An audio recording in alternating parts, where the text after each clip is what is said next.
পৌঁছেছেন ওখানে সেই 12:30টা 3টে পৌঁছেছেন। পৌঁছে এত বলছে কি মানে সেই একটা ভ্যান পেয়েছিল, তাতে করে কিছুটা গেছে, বলছে আরো 12-13 কিলোমিটার হাঁটতে হবে যদি সেই ত্রিবেণী সঙ্গ অবধি যাওয়া যায়। কি করে সম্ভব?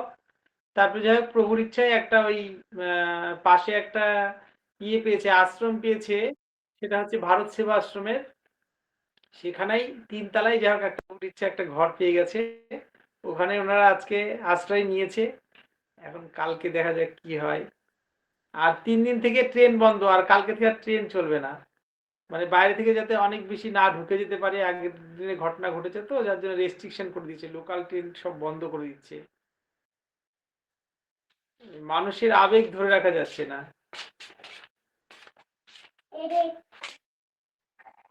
হ্যাঁ, অনুপমার হয়ে গেছে অর্পিতা? আচ্ছা ভাই, তাহলে শুরু করো। তোমরা একটু কি করবে, এই অনুলোম বিলোম করার আগে একটু এই কাপ মাসলে মেসেজ করে নাও। পায়ের অনেক কাজ হলো তো, এই শুনতে শুনতে ভাই শুরু করো, কাপ মাসলে মেসেজ করো, এইভাবে ধরে ঠিক মিডিল পয়েন্টে ধরো, এই বৃদ্ধা আঙ্গুল দিয়ে ধরে নিচে এইভাবে নামাও, একদম চাপ দিতে দিতে। গ্যাস থাকলে খুব ব্যথা করবে দেখবে। গ্যাস যদি শরীরে থাকে না, এই মিডিল পয়েন্টটাতে যখনই কাপ মাসলের মিডিলে চাপ দেবে, দেখো ব্যথা করবে। এইভাবে কাপ মাসলটা একটু ম্যাসাজ করে নিয়ে তারপরে অনুলোম বিলোম শুরু করো। ভাই তুমি পাঠ শুরু করো। হ্যাঁ, হরে কৃষ্ণ। হরে কৃষ্ণ। ওম। স্বামীজিকে প্রণাম, আচার্যজিকে নমন বন্দন, ক্লাসের সকলকে প্রণাম জানিয়ে আমরা আজকের গীতা পাঠ এবং শ্রবণ আমরা শুরু করছি। প্রথমেই গুরু বন্দনা করে নেব। বন্দে অহম শ্রী গুরু শ্রীযুত পদ কমলম শ্রীগুরু বৈষ্ণবাংশ শ্রীরূপম সাগ্রজাতম সহগণো রঘুনাথান্বিতম তম সজীবম সাদ্বৈতং সাবধূতম পরিজনসহিতম শ্রীকৃষ্ণ চৈতন্য দেবম শ্রীরাধাকৃষ্ণ পাদান সহগণ ললিতা শ্রীবিশাখান্বিতাংশ্চ। ওম শ্রী পরমাত্মনে নমঃ। ওম নমঃ ভগবতে বাসুদেবায়। ওম। এবারে গীতার ধ্যান ও স্তুতি। গীতা সুগীতা কর্তব্যা কিমন্যৈ শাস্ত্র বিস্তারৈ ইয়া স্বয়ং পদ্মনাভস্য মুখপদ্মোদি নিঃসৃতা। গীতা ঠিক ঠিক বুঝে অধ্যয়ন করে ভাব সহতার অর্থ চিত্তে ধারণ করা আমাদের প্রধান কর্তব্য, যা স্বয়ং পদ্মনাভ ভগবান বিষ্ণুর মুখারবিন্দ নিঃসৃত। অতএব অন্যান্য শাস্ত্রাদির বিস্তারিত ব্যাখ্যার কি প্রয়োজন? স্বয়ং ভগবানও এর মাহাত্ম্য বর্ণনা করেছেন। এই গীতা শাস্ত্রে মনুষ্যমাত্রেরই অধিকার, তা তিনি যে কোনো বর্ণ আশ্রমের হোক না কেন, অবশ্যই ভগবানের শ্রদ্ধা যুক্ত ও ভক্তি সম্পন্ন হওয়া চাই। ভগবান ভক্তদের মধ্যেই গীতাকে প্রচার করবার নির্দেশ দিয়েছেন এবং বলেছেন, স্ত্রী, বৈশ্য, শূদ্র, এমনকি পাপজনী ব্যক্তিও যদি গীতার শরণাগত হয়, তাহলে তারা পরম গতি প্রাপ্ত হবে। এ কথা নবম অধ্যায়ের 32তম শ্লোকে প্রভু জানিয়েছেন। নিজ নিজ স্বাভাবিক কর্ম দ্বারা ভগবানকে পুজো করে মানুষ পরম সিদ্ধি লাভ করতে পারে। অষ্টাদশ অধ্যায়ের 46তম শ্লোকে কথা জানিয়েছেন। অতএব কল্যাণকামী মানুষের উচিত মোহ ত্যাগ করে অতিশয় শ্রদ্ধা ভক্তি সহকারে নিজ সন্তানদের অর্থ ও ভাব সহ গীতা অধ্যয়ন করানো এবং নিজেও গীতার পঠন পাঠন মনন করে ভগবানের নির্দেশ অনুযায়ী সাধন ভজনে তৎপর হওয়া। কারণ এই মনুষ্য দেহ লাভ করে জীবনের এক মুহূর্ত দুঃখমূলক ক্ষণভঙ্গুর ভোগে নষ্ট করা উচিত নয়। ওম পার্থায় প্রতিবোধিতম ভগবতা নারায়ণেন স্বয়ং व्यासेन ग्रथितं पुराणमुनिना मध्ये महाभारतम् अद्वैतामितवर्षिणीं भगवतीमष्टादशाध्यायिनीम् अम्ब त्वामनुसन्दधामि भगवद्गीते भवोद्वेषिणीम्। नमोऽस्तु ते व्यासविशालबुद्धे फुल्लारविन्दायतपात्रनेत्र येन त्वया भारततैलपूर्णः प्रज्वालितो ज्ञानमयप्रदीपः वसुदेवसुतं देवं कंसचानूरमर्दनं देवकी परमानन्दं कृष्णो वन्दे जगद्गुरु। मूकं करोति वाचालं पङ्गुल्लङ्घयते गिरिं कृपातमहं वन्दे परमानन्दमाधवम्। शान्तकारं भुजगशयनं पद्मनाभं सुरेशं विश्वधारं गगनसदृशं मेघवर्णं शुभाङ्गं लक्ष्मीकान्तं कमलनयनै योगिभिर्ध्यानगम्यं वन्दे विष्णुं भवभयहरं सर्वलोकैकनाथं। यां ब्रह्मा वरुणेन्द्ररुद्रमरुतस्तुन्वन्ति दिव्यैस्तवैर्वेदैः साङ्गपदक्रमोपनिषदैर्गायन्ति यं सामगाः। ध्यानावस्थिततद्गतेन मनसा पश्यन्ति यं योगिनौ यशान्तं न विदुः सुरासुरगणा देवै तस्मै नमः। हे कृष्ण करुणा सिन्धो दीनबन्धु जगत्पते गोपेश गोपीकान्त राधाकान्त नमोस्तुते।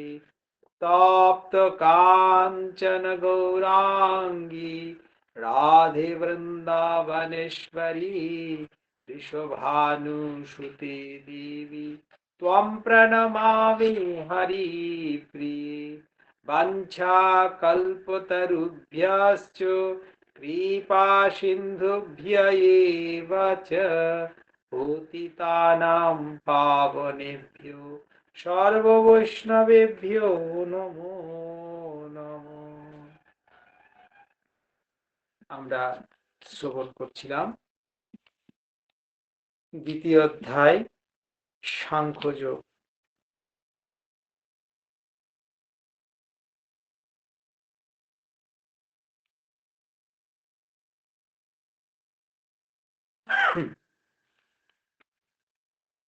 সাংখ্যযোগের ১৬তম শ্লোক থেকে আমরা শ্রবণ করব।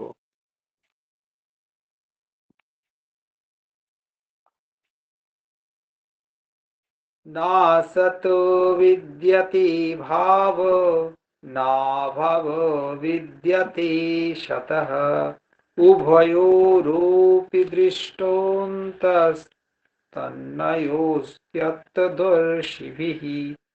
অসৎ বস্তুর তো সত্তা অর্থাৎ অস্তিত্ব নেই এবং সৎ বস্তুর অভাব অর্থাৎ অনস্তিত্ব নেই। এইরূপ দুটোরই যথার্থ তত্ত্ব জ্ঞানীগণের দ্বারা উপলব্ধ হয়েছে। যারা প্রকৃত জ্ঞানী তাদের দ্বারা এইরকমটাই উপলব্ধি হয়েছে, এই কথাই এখানে এই শ্লোকে বর্ণিত হয়েছে। অর্থাৎ যা অসৎ এইরকম কোনো বস্তুরই অস্তিত্ব নেই এবং সৎ বস্তুর অভাব নেই, অনস্তিত্ব নেই। আর তার মানে এই জগতে যা কিছু রয়েছে সবই সৎ। এইরূপ এই দুটিরই যথার্থ তত্ত্ব জ্ঞানীগণের দ্বারা উপলব্ধি হয়েছে। তাহলে কোনো কিছুই অসৎ নয়। তাহলে কি অসৎটা কি করে হচ্ছে না আমাদের দৃষ্টিতে, আমাদের ভাবের দ্বারা। আমরা যখন ভাবছি যে এইটা হচ্ছে শুদ্ধ, তখন সেটা মনে হচ্ছে শুদ্ধ, আবার ভাবছি না এটা অশুদ্ধ, অপবিত্র হয়েছে। যেমন রান্না বান্নার পরে মাটির হাঁড়িকে কি অস্পৃশ্য বলে দেওয়া হচ্ছে, কিন্তু মহাপ্রভু স্বয়ং কি করেছিলেন, একদিন তিনি সেই যে রান্না করার পরে যে উচ্ছিষ্ট হাঁড়িগুলো যেটা গঙ্গার ঘাটে সে জমা করা হয়েছিল, সেইখানে গিয়ে মহাপ্রভু বসে পড়লেন। এবং যখন তার সঙ্গে সবাই বলা বলি করলো যে তুমি ওখান থেকে নেমে এসো, ওগুলো অচ্ছুত, ওগুলো ছুলে স্নান করতে হবে, তখন তিনি কোনো মতেই কি করছিলেন না, সেখান থেকে আসছিলেন না। এবং যখন সচিমাতা এসেও যখন জানালেন তখনও তিনি শুনছেন না। এবং তিনি উপলব্ধি করিয়েছিলেন যে কোনো আসলে অসুচি বলে কোনো কিছু নেই। তাহলে কি হয়, সেটা আমাদের দৃষ্টিকোণ থেকে অসুচি, কিন্তু বাস্তবেই সমস্ত বস্তুই হচ্ছে সৎ। কারণ সমস্ত বস্তুই হচ্ছে প্রভুরই কি না, সমস্ত কিছুই প্রভুরই প্রকাশ রূপ। অতএব কি করে কোনো কিছু প্রভুর যা প্রকাশ বা প্রভুর থেকে যা সৃষ্টি তা কি করে অসৎ হতে পারে। এমনকি আমরা যাকে চোর ভাবছি আমাদের দৃষ্টিতে সে চোর, বাস্তবে কিন্তু ভগবানের, তিনিও ভগবানেরই সন্তান, কিন্তু কি হয়েছে, তার সংস্কার বশত তিনি চোর। অর্থাৎ জন্মের প্রথম লগ্নে কিন্তু প্রত্যেকেই পবিত্র আত্মা, শুদ্ধ আত্মা কি করেছে, কোনো একটা দেহরূপ লাভ করেছে। তাই আমরা কখনোই কাউকে চোর বলে তাকে আমরা ঘৃণা করব না, তার স্বভাবটা চোরের, কিন্তু কখনোই ব্যক্তি কখনো চোর হতে পারে না, তার আচরণটা চোরের আচরণ। আমরা তার এই অপগুণটাকে ঘৃণা করব, কিন্তু তাকে ব্যক্তিকে ঘৃণা করব না। যেমন আমরা কোনো রোগীকে ঘৃণা করব না, তার রোগটা থেকে আমরা দূরে সাবধান থাকব, রোগটা কারোর মধ্যে ছড়িয়ে পড়তে পারে। কিন্তু তাই বলে এটা কিন্তু ঈশ্বরচন্দ্র বিদ্যাসাগর এরকম করেছিলেন। একবার যখন কালনা থেকে তিনি ফিরছিলেন, তখন পথে একটা কলেরাগ্রস্ত রোগী, তখন কিন্তু তিনি কি করেছিলেন, সেটাকে ঘৃণা করে সবাই যখন দূরে ছেড়ে দিয়ে চলে আসলো, তখন কিন্তু ঈশ্বরচন্দ্র বিদ্যাসাগর তা পারেনি। তিনি কিন্তু তাকে সেই কোলে করে নিয়ে কিন্তু চলেছিলেন সেইখানে, যে হাসপাতালে তার ট্রিটমেন্টের জন্য। অতএব যারা মহাত্মা তারা এটা উপলব্ধি করতে পারেন। আমাদের এই সাধারণ চর্মচক্ষু দিয়ে আমাদের তো সেটা উপলব্ধি হয় না, কিন্তু প্রভুর কৃপা করুণা হলে সেটা সম্ভব আছে। তাই জগতে কোনো অসৎ বস্তুর সত্তা নেই এবং সৎ বস্তুর অভাব নেই, অর্থাৎ সমস্ত কিছুই সৎ। একমাত্র আমাদের দৃষ্টিতেই তা সৎ অসৎ বিবেচিত হয় আপাত দৃষ্টিতে, কিন্তু যারা জ্ঞানীগণ তাদের দ্বারা বাস্তব উপলব্ধি হয়েছে। 17তম শ্লোকা অবিনাশি তদ্বিদ্ধি येन सर्वमिदं ततं বিনাশমব্যায়সস্য ন কশ্চিৎ কর্তুমর্হতি। তাকেই অবিনাশী বলবে, জানবে, যার দ্বারা এই সমগ্র জগৎ পরিব্যাপ্ত হয়ে আছে। অর্থাৎ তিনি যে জগৎময়, এই কথায় কিন্তু প্রভু এই যে এই শ্লোকে আমরা যেটা বর্ণিত একটু আগে যেটা আলোচনা হচ্ছিল, এই শ্লোকে কিন্তু সেটাই বর্ণনা করা আছে যে তাকেই অবিনাশী বলে জানবে, যার দ্বারা এই সমগ্র জগৎ পরিব্যাপ্ত আছে। অর্থাৎ এই সমস্ত জগৎই হচ্ছে তুমিময়। তুমি বলতে এখানে পরম পুরুষ অরাদিরাদি গোবিন্দ, তিনিই হচ্ছেন সমগ্র জগৎময়, নানা রূপে তিনি পরিব্যাপ্ত হয়ে আছেন। আমাদের দৃষ্টি হচ্ছে না, আমাদের দৃষ্টিতে সেই আমাদের সেই দিব্য চক্ষু নেই, তাই আমরা উপলব্ধি করতে পারছি না। কিন্তু যিনি সাধু, যিনি মহাত্মা, তিনি কিন্তু সমস্ত কিছুর মধ্যেই প্রভুকে দেখতে পাচ্ছেন। তাই তো বলতে পেরেছেন রবীন্দ্রনাথ ঠাকুর, তুমিময়, অর্থাৎ সমগ্র জগৎই তুমিময়। চণ্ডীদাসও গিয়ে গেছেন, আবার লালন ফকিরও তার গানে বলে গেছেন যে সমস্তই তুমিময়, অর্থাৎ তোমারই প্রকাশ সব। এই অবিনাশী বিনাশ করতে কেউই সক্ষম নয়। তাহলে যা প্রভুরই প্রকাশ তাকে কে বিনাশ করবে? জগতে কার সাধ্য আছে যে তার বিনাশ করে? শুধুমাত্র কি হয় না, ক্ষণিকের জন্য, যেমন আমরা জন্মের পূর্বেও ছিলাম, এখনো আছি, অতীতেও থাকবো। কিন্তু কি হচ্ছে, যখন আমাদের জন্ম হয়নি, এই জড়দেহ লাভ করি, তখন আমরা অপ্রকাশ ছিলাম, এখন মধ্যেখানে আমরা প্রকাশিত হয়েছি, আবার আমরা যখন চলে যাব তখন আমরা অপ্রকাশ হয়ে যাব। শুধুমাত্র এটুকুই পার্থক্য, কিন্তু বাস্তবে আমি আছি, আমি থাকবো। কিভাবে? না, আমি যেহেতু পরমাত্মার অংশ, তাই আমার কখনো আমি বলতে যে আত্মা, আমি দেহটা বুঝবো না, আত্মা, সেই আত্মার কিন্তু কোনোভাবেই বিনাশ নেই। লয় ক্ষয়, এটা জলেও ডুবে না, এটা আগুনেও পড়ে না, আবার বায়ুতেও শুষ্ক হয় না, অব্যক্ত অব্যয় স্বরূপ। 18তম শ্লোকা, অন্তবন্ত ইমে দেহা নিত্যাসক্ত্যশরীরিণঃ অনাশীনমপ্রেয়স্য তস্মাদুদ্ধস্য ভারত। অবিনশ্বর, অপ্রমেয়, নিত্য স্বরূপ জীবাত্মার এই সকল শরীরকে বিনাশশীল বলা হয়েছে। তাই হে ভারতবংশীয় অর্জুন, তুমি যুদ্ধ করো। বলছে দেখো, আত্মা হচ্ছে অবিনশ্বর, অপ্রমেয় এবং নিত্য স্বরূপ।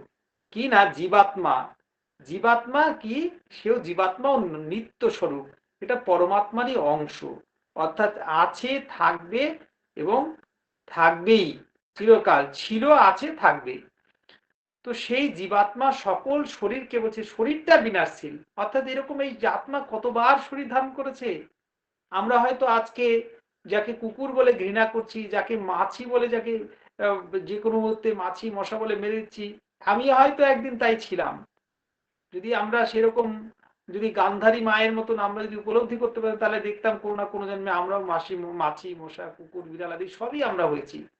এই আমিই তাই ছিলাম, আবার আছি। তাহলে কি, দেহের শুধু পরিবর্তন হচ্ছে, আত্মা কিন্তু বিনাশী। এবং এই যে আমাদের মধ্যে কখনো মানুষের মধ্যেই দেখবেন কুকুরের আচরণ, মানুষের মধ্যেই দেখবেন বিড়ালের আচরণ, তার মানেটা কি, কোনো না কোনো জন্মে সেই সংস্কারটা তার মধ্যে সে এখনো বয়ে বেড়াচ্ছে। আবার কখনো কখনো কোনো পশুর মধ্যেও মনুষ্যের যে আচরণ সেটা লক্ষ্য করা যায়, যেমন কুকুরের মধ্যে বিশেষভাবে প্রভুভক্তি লক্ষ্য করা যায় কোনো কোনো কুকুরের মধ্যে। তাহলে কি, তার মধ্যে কোনো না কোনো ভাবে মনুষ্যের কোনো সংস্কার তার মধ্যে আছে। এটাই কিন্তু আমরা উপলব্ধি করতে না পারে বলি, দেখো দেখো কত সুন্দর মানুষ হয়ে কথা শুনে না, অথচ একটা পশু কিভাবে কথা শুনছে। অনেক সময় দেখা যায় যে বিড়ালের বাচ্চাকেও কুকুরের বাচ্চা পালন করছে, আমরা অনেক সময় দেখতে পাই। তাহলে সম্ভব হয় কি করে? অর্থাৎ কোনো না কোনো জন্মের সংস্কার কিন্তু সেখানে তার মধ্যে বাহিত হচ্ছে। যেই সংস্কার বশত কাক, কোকিলের ডিমকে কাক ভুল করে বাচ্চা ফুটিয়ে ফেলে, এই একই সেই ব্যাপারটাই কিন্তু তারই প্রকাশ কোথাও না কোথাও কিন্তু এইভাবে হয়ে থাকে। কখনো সিংহের বাচ্চা ওই অন্য কোনো প্রাণীর বাচ্চাকে খেয়ে না ফেলে তাকে কি করে, যে সিংহ সেটাকে পালন করে সমাদরে। এটা লক্ষ্য করা যায় কখনো কখনো।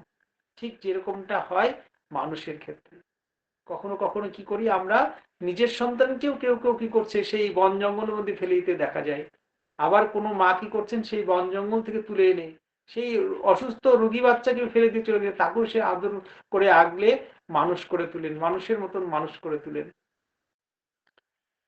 তো তাহলে কি হয় না, এইভাবেই বলছে যে জীবাত্মা নিত্য স্বরূপ, এই শরীর বিনষ্ট হয় কিন্তু আত্মা কখনো বিনষ্ট হয় না। তাই ভগবান শ্রীকৃষ্ণ বলছেন যে অর্জুন, তুমি তাই এই সমস্ত যে দেহধারী জীব, এদের জন্য তুমি দুঃখ পেও না, তুমি যুদ্ধের জন্য উত্থিত হও, তুমি যুদ্ধ করো। 19তম শ্লোকা, ইয়ো येनं व्यक्ति हन्तारं यश्चैनं मन्यते हतं उभौ तौ न বিজানীত নায়ম হন্তি না হন্যতে। বলছেন যিনি এই আত্মাকে হত্যাকারী মনে করেন অথবা যিনি একে নিহত বলে মনে করেন, তারা উভয়েই আত্মার প্রকৃত স্বরূপ জানেন না। অর্থাৎ আমরা যারা চর্মচক্ষু দিয়ে বিচার করে বলছি যে এই মানুষটা মারা গেল, হ্যাঁ, বা এই কেউ কাউকে হত্যা করলো, এটা আসলে বলছে যে আত্মার কোনো হয় না, দেহের বিনাশের ক্ষেত্রে সম্পর্ক। তাই বলছে যিনি এই আত্মাকে হত্যাকারী মনে করেন অথবা যিনি নিহত বলে মনে করেন, তারা উভয়ই আত্মার প্রকৃত স্বরূপ জানেন না। কারণ কি না, কারণ এই আত্মা হচ্ছে প্রকৃত পক্ষে কাউকে হত্যা করেন না বা কারো দ্বারা হতও হন না। প্রভু এখানে কত সুন্দরভাবে আমাদের জানাচ্ছেন যে আত্মা কারো দ্বারা বধ হয় না, আবার কারো বদ্ধ হতে পারেন না। 20তম শ্লোকা, न जायते स्म्रियते वा कदाचित् नायं भूत्वा भविता वा न भूयः अजो नित्यः शाश्वतोऽयं पुराण न हन्यते हन्यमाने শরীরে। এই আত্মা কখনো জন্মায়ও না বা মরেও না, এবং আত্মার অস্তিত্ব উৎপত্তি সাপেক্ষ নয়। যারা বলছেন যে বারবার জন্ম হচ্ছে, বারবার মৃত্যু হচ্ছে, হ্যাঁ, তারা কিন্তু আত্মার এই প্রকৃত স্বরূপ জানেন না। কারণ প্রভু বলছেন যে আত্মার অস্তিত্ব উৎপত্তি সাপেক্ষ নয়। তাহলে উৎপত্তিটা কিসের? দেহের লয় বিনাশ দেহের হচ্ছে, কিন্তু আত্মা কিন্তু একই অবস্থায় থাকছে। দেহ পঞ্চভূতে বিলীন হয়ে যাবে, আবার ক্ষিতি অপ তেজ মরুদ বোম এর সমন্বয়ে নতুন দেহ গঠিত হবে। যেই রকম যেরকম সংস্কার সেরকম আত্মা সেরকম দেহ নিয়ে কি করে? জার্নি করে। একটা যারা ওই ধ্যান করান, আমাদের যে ওই ধ্যানের যে ক্লাস হয়, সেখানে মৃণাল বাবু বলে একদিন ছিলেন, খুব সুন্দর একটা কথা বলেছিলেন যে আত্মা জার্নি করছে। কিরকম ভাবে? যেমন ওই প্লেনে করে আমরা একটা স্থান থেকে অন্য স্থানে যাই, ঠিক তেমনি কিছু সংস্কার নিয়ে এসেছে এই আত্মা, এসে এরকম শরীররূপে একটা দেহ নিয়ে নিয়েছে এবং এর মধ্যে করে জার্নি করছে। জার্নি করতে করতে কি হয়? যখন ভারী হয়ে যায়, বা যখন বলছে যে না জীর্ণ বস্ত্র পরিত্যাগ করে নতুন বস্ত্র গ্রহণ করে, ঠিক তেমনি এই শরীরটাও কি হয়? আর অচল হয়ে যায়। তখন অঙ্গগুলো বিকল হতে থাকে, নানান ধরনের সংস্কার আর ওর মধ্যে জুড়ে যায়, জুড়ে গিয়ে কি হয়? অনেক বেশি ভারী হয়ে যায়। তখন আর প্রয়োজন থাকে না, তখন কি হয়? একটা নতুন দেহ ধারণের প্রয়োজন পড়ে যায় এবং অনেক অনেক আকাঙ্ক্ষা তৈরি হয়ে যায়। আর প্রভু তো ইচ্ছাময়, আকাঙ্ক্ষা হওয়া মাত্রই তার নিবৃত্তির জন্য তিনি সুযোগ করে দেন কোনো না কোনো ভাবে। তখন কি হয়? না নতুন একটা দেহে আবার নতুন করে জার্নি শুরু হয়। এবং তখন এই যে তাকে সেজন্য কি করা হয়? যাতে আত্মা হালকা হতে পারে, আরো ভালো জার্নি করতে পারে, সেজন্য কি করা হয়? এই যে শ্রাদ্ধে কালে, শ্রাদ্ধ বাসরে গীতা পাঠ, বা তার উদ্দেশ্যে তার পরিবারের লোকেরা কি করে থাকেন? এই যে শৌচ আদি যে ইসে করেন, তারা সেই সাত্ত্বিক ব্রত ধারণ করেন কিছুদিনের জন্য। আগেকার দিনে তো মাস ব্যাপী ছিল, এখন সেটা সম্ভব না হয়, এখন 10 দিন 11 দিনে হয়েছে। তো সেটা কি করা হয়? আসলে সেই আত্মাকে এই ঠাকুরের নাম করে বা সাত্ত্বিক জীবনযাপন করে তার উদ্দেশ্যে প্রার্থনা করা হয়, যাতে সেই আত্মাটা কি করতে পারে? হালকা হয়ে যেতে পারে, সে যেন প্রভুর চরণে আবার ফিরে যেতে পারে, সেই আত্মা যেন পরমাত্মার সঙ্গে মিলনের উদ্দেশ্যে যাত্রা করতে পারে। এর জন্যই কিন্তু এগুলো শ্রাদ্ধ, তর্পণ, তীর্থক্ষেত্রে গিয়ে, ইয়েতে গিয়ে গয়া পিণ্ডদান, এগুলো কিন্তু এখান থেকেই এসেছে। আসলে কি করা হয়? না তার প্রতি যে একটা দেহ রূপী হলেও আত্মার প্রতি একটা ভালোবাসা আমাদের জন্মে যায়। এই যে পিতা মাতা, এখন আমরা যারা অনলাইনে জুড়ে আছি, আমরা ভাই বোনের মতন সবাই জুড়ে গেছি, একটা ভালোবাসা তৈরি হয়ে গেছে। স্বাভাবিকভাবে কি হয়? তার জন্য মঙ্গল কামনা করে আমরা কিন্তু তখন কি করি? যাতে সেই আত্মা হালকা হয়ে সে যেন ভালোভাবে জার্নি করতে পারে, পরমাত্মার উদ্দেশ্যে মিলনের জন্য যাত্রা করতে পারে, সেটার জন্যই কিন্তু আমরা প্রার্থনা করি। সেটা আমরা বুঝেও করতে পারি, না বুঝেও করতে পারি, কিন্তু আসলে ব্যাপারটা কিন্তু এরকমটাই রয়েছে। এটা আমার কথা না, এটা শাস্ত্রে কিন্তু এইভাবে বর্ণিত হয়েছে। তো সেই জন্য কি করা হয়? বলছে যে আত্মা বলছে আত্মার অস্তিত্ব উৎপত্তি সাপেক্ষ নয়, কারণ আত্মা জন্মরহিত, নিত্য এবং সনাতন এবং পুরাতন, অর্থাৎ নতুন নয়। আত্মা অনেক অনেক বার এরকম দেহ ধারণ করেছে। বলছেন যে যে সেই যে 84 লক্ষ জনই ভ্রমণের কথা বলা হয়েছে আমাদের সনাতন শাস্ত্রে। তো 84 লক্ষ জনই, তার মধ্যে কত লক্ষ জনই মানুষ, কত লক্ষ জনই স্থাবর, কত লক্ষ জনই জঙ্গম ইত্যাদি যে হয়েছে, তার আমরা কিন্তু হিসাব করতে পারবো না। তাই বলছি শরীর বিনষ্ট হলেও আত্মা কখনো বিনষ্ট হয় না। এবং সেই আত্মা যখন বিনষ্ট হয় না, তখন আমরা কি করতে পারি? আত্মার মধ্যে শুভ সংস্কার বয়ে নিয়ে যেতে পারি। যেরকম শুভ সংস্কার হয়, আমরা কিন্তু সেরকম দেহ লাভ করতে পারবো, এ বিষয়ে কোনো সন্দেহ নেই। এবং এই যে রাধা কৃষ্ণের লীলা অনেকে উপলব্ধি করতে আমরা পারি না। আসলে রাধা কৃষ্ণ কিন্তু আলাদা কেউ নয়, স্বয়ং ভগবানই লীলার জন্য তিনি রাধা হয়েছেন এবং তিনিই কৃষ্ণ হয়েছেন এবং তিনিই সখী হয়েছেন। অষ্টসখী রাধার থেকে আলাদা কিছুই নয়। রাধারই সমস্ত গুণগুলো যেন এক একটা সখী রূপে প্রকাশিত হয়েছে।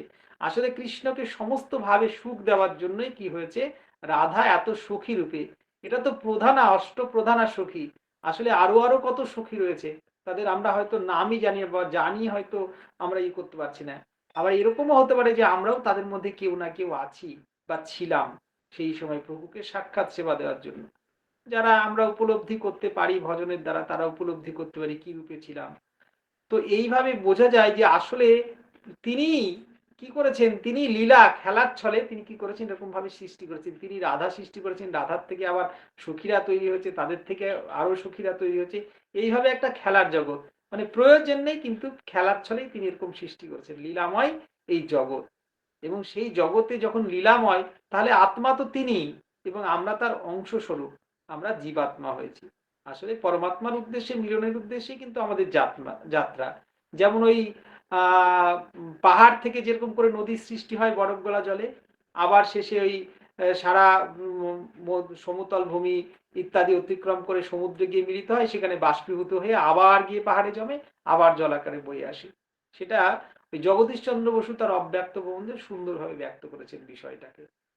তো সেই ব্যাপারটাই কিন্তু এখানে রয়েছে, অর্থাৎ শরীর বিনষ্ট হলেও আত্মা কোনোভাবে বিনষ্ট হয় না। আগামীকাল আমরা পরবর্তী ১৯তম শ্লোক থেকে দেখব প্রভু কি জানান আমাদের। অতএব আমরা এইভাবে উপলব্ধি করে সর্বতভাবে প্রভুর চরণে আমরা এই নিবেদন রাখবো, প্রভু তুমি যেভাবে যাই করিয়ে নাও, তবে তোমার চরণে আমাদের ঠাঁই দিয়ে, এটাই আমাদের কিন্তু সর্বোপরি ইচ্ছা থাকা উচিত। জয় শ্রীকৃষ্ণ সকলকে। অথ অষ্টাদশাক্ষর গীতার মহামন্ত্র। গঙ্গা গীতা চ সাবিত্রী সীতা সত্যা প্রতিব্রতা ব্রহ্মাবলীর্ব্রহ্ম বিদ্যা ত্রিসন্ধ্যা মুক্তি গেহিনী অর্ধমাত্রাচিতানন্দা ভবগ্নির্ভ্রান্তিনাশিনী বেদত্রয়ী পরানন্দা তত্ত্বার্থ জ্ঞান মঞ্জরি। ওম গীতা গীতা গীতা। ওম শ্রীকৃষ্ণার্পণমস্তু। অন্তিম প্রার্থনা। যোগেশম সচ্চিদানন্দ বাসুদেব ব্রজপ্রিয়ম ধর্ম সংস্থাপকৌ বীরম কৃষ্ণ বন্দে জগদ্গুরু। শ্রীকৃষ্ণ বন্দে জগদ্গুরু। ও জয় শ্রীকৃষ্ণ সকলকে।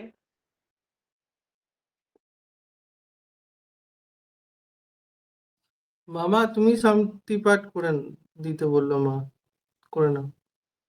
লাবণ্য চলে আসো শান্তি পাঠ করার জন্য, আসো। না বোন, বলো। जय श्री कृष्ण। राधे राधे। सर्वे भवन्तु सुखिनः, सर्वे सन्तु निरामयाः, सर्वे भद्राणि पश्यन्तु मा कश्चित् भवेत्। अंतरिक्षं शान्ति, पृथिवी शान्ति, रापः शान्ति, औषधयो शान्ति, वनस्पतयः शान्ति, शान्ति शान्ति शान्ति। ओम प्रणाम। জয় শ্রীকৃষ্ণ, রাধে রাধে। যোগ জয় শ্রীকৃষ্ণ, রাধে রাধে। করো যোগ। करो जोग रानी নিরোগ। সর্বজন গ্রহ নিরোগ। माता की জয় ভারত মাতা কি বলো। भारत माता की জয়। বন্দে মাতরম। वंदे मातरम। বন্দে মাতরম। আদি। हर हर महादेव। হর হর মহাদেব। জয় শ্রীরাম। जय श्री राम। জয় শ্রীরাম। राधे राधे। রাধে রাধে। রাধে রাধে।